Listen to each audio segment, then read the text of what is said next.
من الشيطان الرجيم. بسم الله الرحمن الرحيم. ألف لام را كتاب أنزل الله إليك لتخرج الناس من الظلمات إلى النور. سبحان ربك رب العزة عما يصفون وسلام على المرسلين والحمد لله رب العالمين. اللهم صل على سيدنا محمد وعلى آل سيدنا محمد وبارك وسلم. اللهم صل على سيدنا محمد وعلى آل سيدنا محمد وبارك وسلم. ثم صل علیہ. معزز سامعین کرام، عزیز دوستو، جیسا کہ آپ سبھی حضرات کو معلوم ہے کہ یہ مہینہ ربیع الاول کا مہینہ چل رہا ہے اور میرے محبوب نبی محمد رسول اللہ صلی اللہ علیہ وسلم کی ولادت کا مہینہ بھی اسی کو قرار دیا گیا ہے اور وفات کا مہینہ بھی اسی کو پایا گیا ہے. جیسا کہ گزشتہ جمعے میں یہ بتایا گیا تھا کہ نبی علیہ السلام کی ولادت بسعادت کس طریقے سے اور کس ماحول پر ہوئی.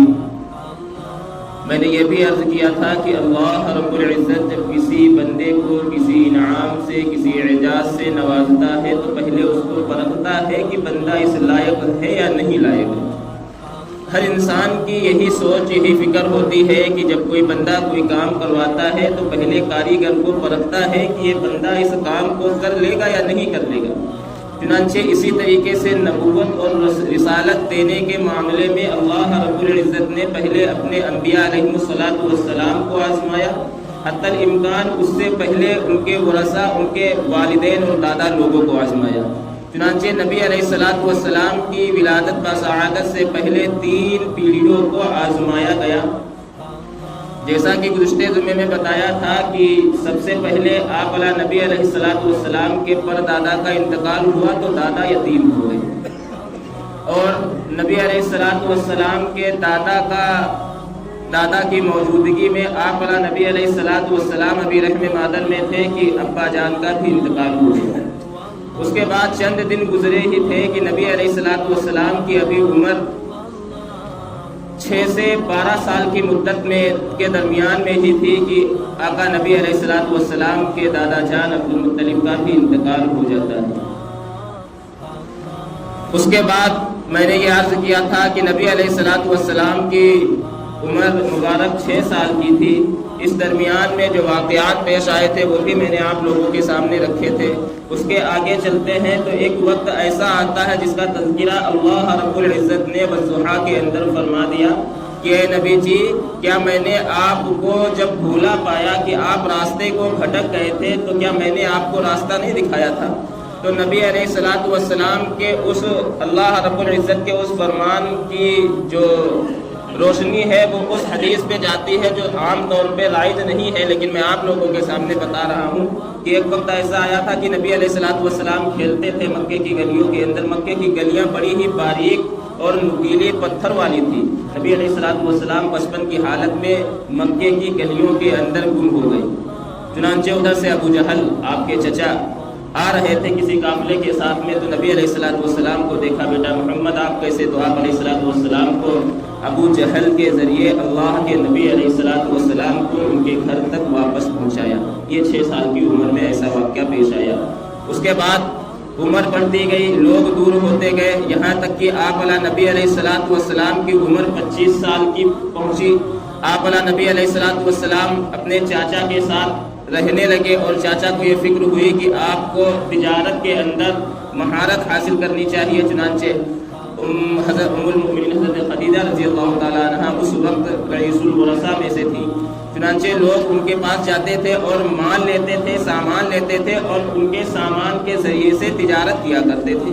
چنانچہ ان کے چاچا کا حکم ہوا کہ آپ بھی اس نیک خواتین کے پاس جائیں اور اس سے اپنی تجارت کا مطالبہ کریں. چنانچہ ان کے بارے میں تو یہ عام رواج تھا ہی کہ آپ علیہ نبی علیہ السلام صادق بھی ہیں، امین بھی ہیں. نبی علیہ السلام کے صفات میں اور ان کی ذات میں کوئی شک نہیں تھا. لوگوں کو پورا یقین تھا کہ محمد جھوٹ نہیں بولتا، محمد حق تلفی کبھی نہیں کرتا. چنانچہ ام المؤمنین حضرت خدیجہ رضی اللہ تعالیٰ عنہا نے ان کو اپنے ایک غلام کے ساتھ میں ایک ملک کے سفر پر بھیجا جس میں زیادہ سے زیادہ مال اور اشیاء لے کر کے بھیجا کہ آپ جائیں اور فلاں ملک میں جا کر کے تجارت کریں. تو جب تجارت سے واپس آئے تو خدیجۃ الکبریٰ رضی اللہ تعالی عنہا کو بہت زیادہ نفع حاصل ہوا، چنانچہ نفع کے ساتھ ساتھ وہ بہت زیادہ متاثر ہوئی، اور ان کے جو غلام ساتھ میں گئے تھے انہوں نے کچھ نئی چیزیں اللہ کے نبی علیہ الصلوۃ والسلام کے بارے میں بتائی کہ میں نے راستے کے سفر میں دیکھا کہ محمد جب چلتے تھے تو آسمان سے ایک بادل کا ٹکڑا آقا نبی علیہ الصلوۃ والسلام کے اوپر سایہ بن کے چلتا تھا۔ آپ علیہ نبی علیہ الصلوۃ والسلام جب قافلے کے ساتھ میں ایک جگہ پر رکتے تھے تو درخت سایہ دینے کے لیے ٹہنیاں اس کی جھک جایا کرتی تھی، ایسا لگتا تھا کہ کوئی متبرک انسان آیا ہو اور اس کی شخصیت کو، اس کی عظمت کو رونما کرنے کے لیے یہ خود بخود اشیاء سلام کر رہی ہے۔ اس نے یہ تمام واقعات حضرت خدیجۃ الکبریٰ رضی اللہ تعالیٰ عنہا کو بتایا۔ خدیجۃ الکبریٰ اور متاثر ہوئی تو نبی علیہ الصلوۃ والسلام سے ایک انسیت سی ہو گئی کہ ان کے آنے کے بعد میرا مال گھٹا نہیں بلکہ بڑھنا شروع ہو گیا۔ چنانچہ خدیجۃ الکبریٰ نے اپنی ایک باندی کو آقا نبی علیہ الصلوۃ والسلام کے پیچھے لگا دیا کہ یہ غلام جو باتیں کہہ رہا ہے کیا یہ حقیقت ہے، ذرا تحقیق کرو۔ چنانچہ اس تحقیق کو لے کر کے وہ باندی آپ علیہ نبی علیہ الصلوۃ والسلام کا پیچھا کرتی تو دیکھتی جب محمد رسول اللہ گلیوں سے نکلتے تو بادل واقعی سایہ کرتا، درخت واقعی جھکتے آقا نبی علیہ الصلوۃ والسلام کی شان میں۔ چنانچہ جب یہ باندی آ کر کے تصدیق دیتی ہے تو خدیجۃ الکبریٰ رضی اللہ تعالیٰ عنہا کی عمر اس وقت 40 سالہ تھی۔ 40 سالہ عمر کے درمیان میں آقا نبی علیہ الصلوۃ والسلام کو نکاح کی پیشکش ہوئی کہ آپ میرے ساتھ نکاح کر لیں۔ چنانچہ نبی علیہ الصلوۃ والسلام نے اپنے چچا جان سے مشورہ کیا، چچا جان کا بھی یہی مشورہ ہوا کہ ہاں آپ کو آگے بڑھنا ہے اور نیک عورت ہے۔ جس طرح نبی علیہ الصلوۃ والسلام کے بارے میں پورے مکہ کے اندر یہ عام تھا کہ ان سے زیادہ صادق اور ان سے زیادہ امین شخصیت پورے عرب کے اندر کوئی نہیں، اسی طریقے سے اس خواتین کے بارے میں بھی یہ عام تھا کہ اس سے زیادہ متبرک اور پاکیزہ شخصیت کوئی عورت کی ہے ہی نہیں۔ چنانچہ جب دو پاکیزہ ذاتیں ایک پاس اکٹھا ہوئی تو آقا نبی علیہ الصلوۃ والسلام کی جوزیت حضرت خدیجۃ الکبریٰ رضی اللہ تعالیٰ عنہا کو حاصل ہوئی۔ یہ سلسلہ چلتا رہا کہ ایک وقت یہ آیا کہ نبی علیہ الصلوۃ والسلام کے پاس لوگوں نے یہ کہنا شروع کر دیا کہ محمد تو اپنی بیوی کے مال کا سہارا لیتا ہے۔ جب یہ بات حضرت خدیجۃ الکبریٰ رضی اللہ تعالیٰ عنہا کو پتہ چلی تو حضرت خدیجہ رضی اللہ تعالیٰ عنہا نے تمام وزراء کو ایک پاس اکٹھا کیا، یہ خبر بھجوائی۔ غلام اس خبر کو لے کر کے تمام وزراء کے پاس جاتا ہے۔ اتنی دیر میں حضرت خدیجہ الکبریٰ رضی اللہ تعالیٰ عنہا اپنے گھر کے تمام دینار اور اشرفی کو ایک آنگن میں جمع کرتے ہیں۔ محققین بتاتے ہیں کہ وہ تعداد دولت کی اتنی تھی کہ جب محمد رسول اللہ صلی اللہ علیہ وسلم آئے تو اس کی پشت میں چھپ گئے، اتنا زیادہ مال تھا، اور لوگوں کے سامنے یہ اعلان کر دیا میں خدیجۃ الکبریٰ اور یہ میرے شوہر محمد، آج سے میرا تمام کا تمام مال ان کا ہے، یہ جیسے چاہے ویسے خرچ کرے۔ اللہ رب العزت نے بتلایا کہ دیکھو جس کا کوئی نہیں ہوتا، جس کا یقین واحد میری ذات پہ ہوتا ہے، اس کو میں کیسے شہنشاہت اور کیسے دولت عطا کرتا ہوں۔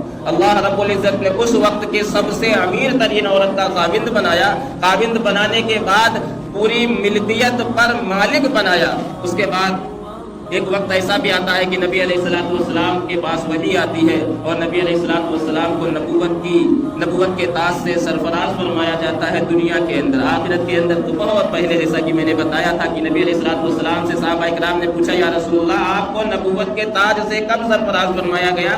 تو نبی علیہ الصلوۃ والسلام نے بتایا تھا کہ میرے صحابہ ابھی آدم کے پتلے کی مٹی کو ایک پاس اکٹھا نہیں کیا گیا تھا، اللہ نے مجھ کو پوری انسانیت کا نبی بنا کر تاج پہنا دیا تھا۔ آپ اندازہ لگائیں نبی علیہ الصلوۃ والسلام کو دنیا کے اندر نبوت نہیں، دنیا کے اندر ظاہراً نبوت ملی لیکن حقیقتاً نبوت آقا نبی علیہ الصلوۃ والسلام کی وہاں سے ہے جب آدم علیہ نبی علیہ الصلوۃ والسلام کو وجود نہیں بخشا گیا تھا، اس سے پہلے کی۔ اسی لیے تو ہر عاشق صادق یہ کہتا ہے کہ تمام عالم کو اگر ضیاء بخشی تو محمد رسول اللہ صلی اللہ علیہ وسلم کے صدقے میں بخشی گئی۔ آج یہ امت اسی محبوب کریم صلی اللہ علیہ وسلم کے تمام احکامات کو، تمام حکموں کو، تمام طریقوں کو پش پشت ڈال کر کے دنیا کے حکام کو آگے رکھتا ہے اور دنیا کے یوس کلچر کو اپناتا ہے۔ اس محبوب نبی صلی اللہ علیہ وسلم کے طریقے کو اپنانا اپنے اندر ایک بے حسی اور ایک بے عزتی محسوس کرتا ہے کہ لوگوں کے سامنے میں نبی کی سنت کو کیسے اپنا لوں، لوگ تو میرے اوپر ہنسیں گے۔ دوستو وہ دن دور نہیں کہ جب ہماری آنکھیں بند ہو جائیں گی اور کل میدان محشر کے اندر اللہ رب العزت کے سامنے پیشی ہوگی تو ہمارے سامنے یہ یہ منظر نامہ ہوگا کہ لوگ ہم کو اس لیے ہنسیں گے کہ میں نے محبوب کی سنت کو ترک کر کے دنیا کو اپنایا ہے۔ آج چند لوگوں کی وجہ سے تم یہ بے حسی محسوس کرتے ہو، کل پورے عالم کے لوگ، یہاں تک کہ ابا آدم سے لے کر کے قیامت تک کے آنے والے تمام انسان، تمام جانور، تمام مخلوق کے سامنے تم کو شرمندہ ہونا پڑے گا۔ چنانچہ نبی علیہ السلام کی 23 سالہ زندگی جو نبوت کی زندگی کہی جاتی ہے، اس نبوت کی زندگی کے درمیان میں اگر کوئی ایک چیز سب سے زیادہ پائی جاتی ہے تو وہ ایک ہی چیز ہے۔ وہ کون سی چیز ہے؟ بس ہر وقت ایک دھن لگی رہنا، یا ربی امتی یا ربی امتی یا ربی امتی۔ کیا نبی علیہ السلام کو یہ نہیں بتلا دیا گیا تھا کہ آپ کی بیٹی فاطمہ بھوکی رہے گی؟ کیا نبی علیہ السلام کو یہ نہیں پتا تھا کہ آپ کا غلام بلال تپتی ہوئی زمین پر ستایا جا رہا ہے؟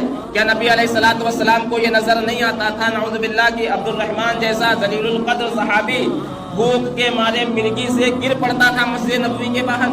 کیا نبی علیہ السلام کو اپنے نواسوں کی شہادت نظر نہیں آ رہی تھی؟ بلکہ یہ تمام کی تمام چیزیں پہلے ہی اللہ کے نبی علیہ السلام نے امت کے سامنے بتلا دی تھی، لیکن اس کے باوجود بھی کبھی بھی کہیں پر بھی یہ نہیں آتا ہے کہ میرے محبوب نے یہ کہا ہو کہ میرے اہل بیت کی اللہ حفاظت فرمانا، میرے بعد میرے نواسوں کی حفاظت فرمانا، میرے بعد میری بیٹی فاطمہ کو بھوکا مت رکھنا، میرے بعد میرے صحابہ کرام کو بھوکا مت رکھنا، کبھی نہیں کہا۔ بس ایک الفاظ، یا ربی امتی یا ربی امتی۔ آقا نبی علیہ السلام حرم کے اندر تشریف لاتے ہیں، پھر بھی وہی الفاظ، یا ربی امتی۔ مزدلفہ پہ جاتے ہیں، تب بھی وہی الفاظ، یا ربی امتی۔ آقا نبی علیہ السلام کی سب سے لاڈلی اور چہیتی بیوی ام المؤمنین حضرت عائشہ رضی اللہ تعالیٰ عنہ فرماتی ہیں کہ بعض دفعہ میں آقا نبی علیہ السلام کے رات میں پیر کے انگوٹھوں کو ہلاتی تھی، مجھے یہ اندیشہ ہوتا تھا کہ نبی علیہ السلام نعوذ باللہ کہیں فوت تو نہیں ہو گئے۔ اتنا لمبا سجدہ کس لیے؟ بس ایک الفاظ، یا ربی امتی یا ربی امتی۔ کس لیے کہا تھا کہ ہم آقا نبی علیہ السلام کے طریقے کو چھوڑ کر کے دنیا کے طریقے کو اپنائیں؟ کیا آقا نبی علیہ السلام نے ہم کو اس دن کے لیے بھائی کہا تھا کہ نبی علیہ السلام کی جب سنت کی باری آئے تو ہم جب شادی کا موقع آئے تو ہم سب کو راضی کر لیں؟ پھپھو ناراض ہو تو پھپھو مان جائیے، اگر بہنوئی ناراض ہو تو بہنوئی کے پیروں کے پاس جا کر کے ہم پڑ جاتے ہیں کہ بہنوئی راضی ہو جائے۔ یہاں تک کہ گھر کا ملازم اگر ناراض ہے تو اس کو اعلیٰ نعمتیں دے کر کے ہم اس کو راضی کر لیتے ہیں، اعلیٰ سوٹ دے کر کے اس کو راضی کر لیتے ہیں، بھائی مان جاؤ شادی کا ماحول ہے۔ کیا اس وقت میرے محبوب نبی علیہ السلام کی سنت تم کو اتنی حقیر لگ رہی تھی کہ نبی علیہ السلام کی سنت کو یہ بھی نہیں سوچا کہ کس طرح ہم ضائع کر رہے ہیں، کس طرح نبی علیہ السلام کی سنت کو پامال کر رہے ہیں؟ ابھی قریب کے زمانے کے اندر ایک بہت بڑے عالم اور بزرگ گزرے ہیں جن کے بارے میں یہ عام ہے کہ وہ ان کا یہ معمول تھا کہ ہفتے کے اندر آقا نبی علیہ السلام کے اوپر 1,00,000 مرتبہ درود شریف پڑھ کر کے بخشتے تھے، 1,00,000 مرتبہ درود شریف پڑھ کر کے بخشتے تھے۔ تو انہوں نے ایک مرتبہ ایک خواب دیکھا کہ نبی علیہ السلام تشریف فرما ہے اور آرام فرما رہے ہیں اپنے چارپائی کے اوپر۔ آقا نبی علیہ السلام کا سینہ مبارک کھلا ہوا ہے اور اس کے اوپر کچھ زخم لگے ہوئے ہیں۔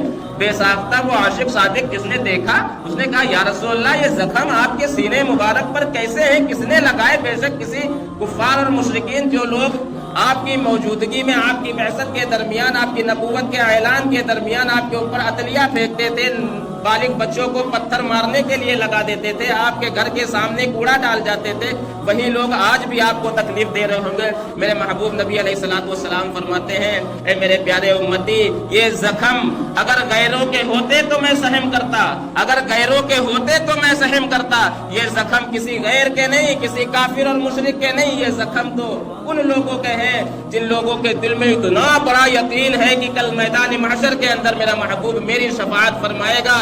وہ امتی میرے جو ہر وقت عشق رسول کا نعرہ لگاتے ہیں، جو ہر گلی اور کوچے میں دوسروں کو کافر اور اپنے آپ کو ایمان والا کہتے ہیں، یہ وہ عاشق رسول ہیں جو ہر وقت زبان پر ایک بات کہتے پھرتے ہیں کہ میں عاشق رسول، میں محبوب نبی علیہ السلام کا سچا عاشق۔ یہ میرے ایسے اپنے امتیوں کے نشان ہیں زخم کے کہ جنہوں نے آج اپنی دنیا کے اندر ایڈورٹائزمنٹ کرنے کے لیے اپنی اشیاء کو تو ایسے پیش کیا جیسے کہ اس سے اعلیٰ کوئی چیز ہے ہی نہیں. یہاں تک کہ مٹی کو اٹھا کر کے اس گھڑے کو ایسے پیش کرتے ہیں کہ اس کی کاریگری اتنی بہترین ہے. یہاں تک کہ جب امت کے اندر کوئی نوجوان بچہ یا کوئی معصوم بچہ گھر کے اندر کوئی 10 روپے کا بلب توڑ دیتا ہے تو والدین اس کے اوپر اتنا ناراض ہوتے ہیں بلکہ ڈنڈیوں سے اس کو مارتے ہیں کہ تو نے یہ نقصان کیوں کر دیا.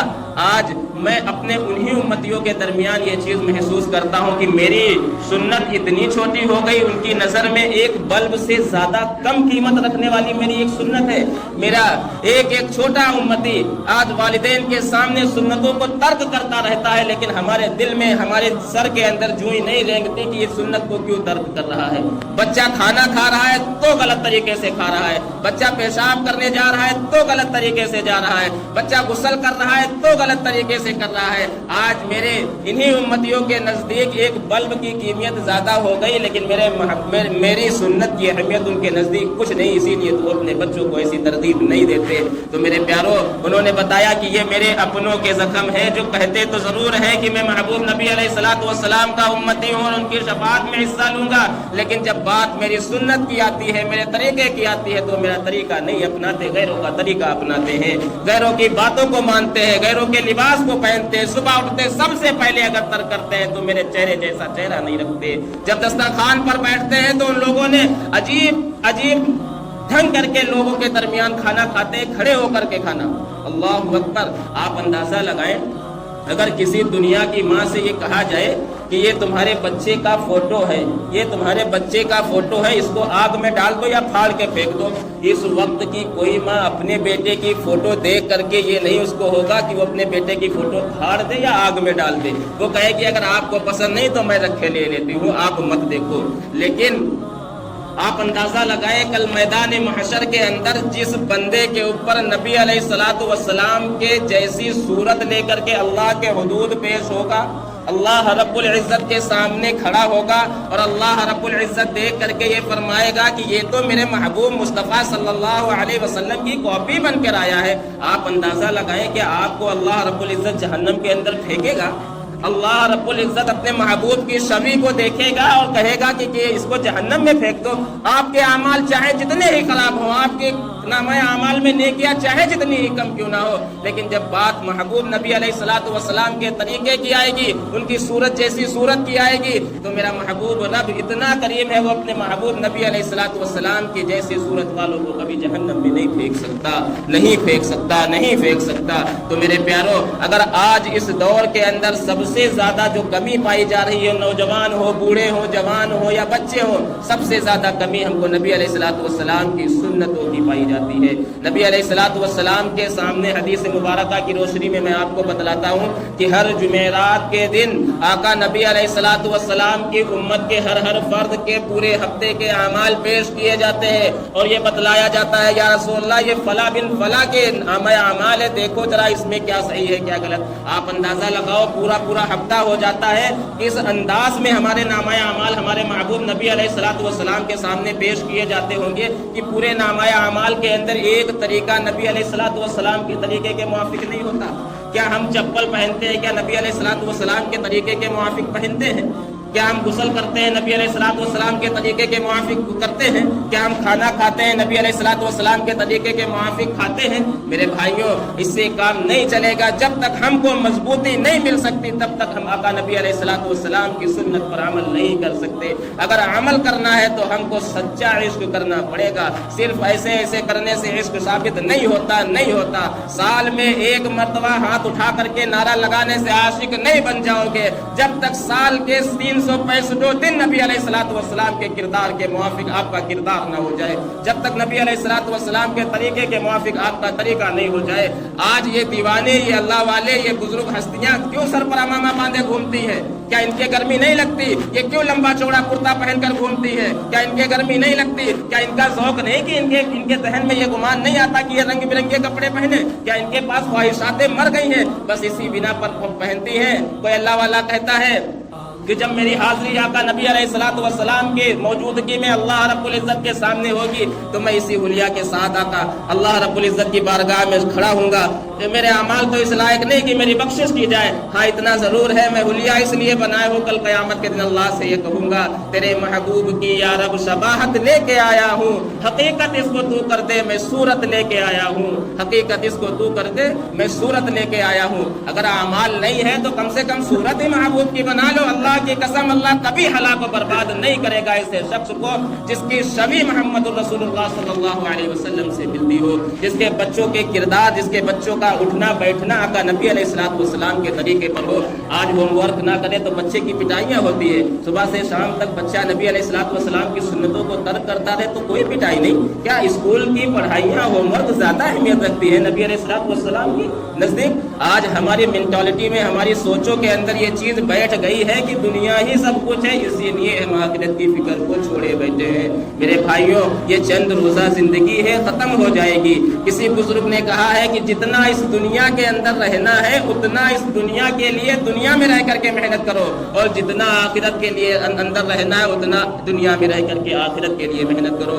آپ سب عقل مند ہیں، ہم بھی عقل مند ہیں، ہم کو خود اپنی زندگی پہ محاسبہ کرنا پڑے گا کہ ہم کو دنیا میں کتنا رہنا ہے اور اس میں کتنی محنت کر رہے ہیں، اور آخرت میں کب تک رہنا ہے اس کے لیے کتنی محنت کر رہے ہیں۔ اللہ رب العزت ہم سب کو کہنے سننے سے زیادہ عمل کی توفیق عطا فرمائے، نبی علیہ الصلوۃ والسلام کی ایک ایک سنت کو زندہ کرنے والا بنائے۔ وما علینا الا البلاغ۔